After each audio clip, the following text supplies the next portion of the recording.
Sir, good afternoon. I am Charis Malutang, 41 years old, single parent, and have two kids, age 16 years old and 10 years old.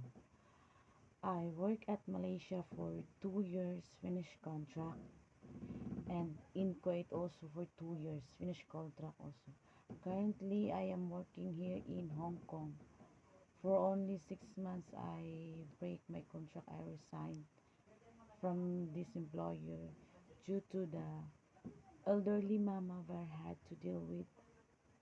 So I decided to break my contract so that both of us will not get stressed anymore. So my skills is to take care of children and the newborn babies, and also doing the household chores.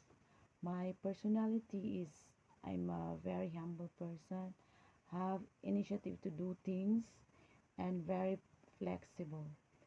And also, I'm a very hardworking person. I prefer to work alone, but can also work with co-worker.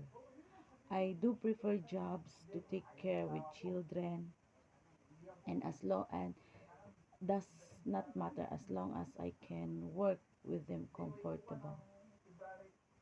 And that's all. Thank you and get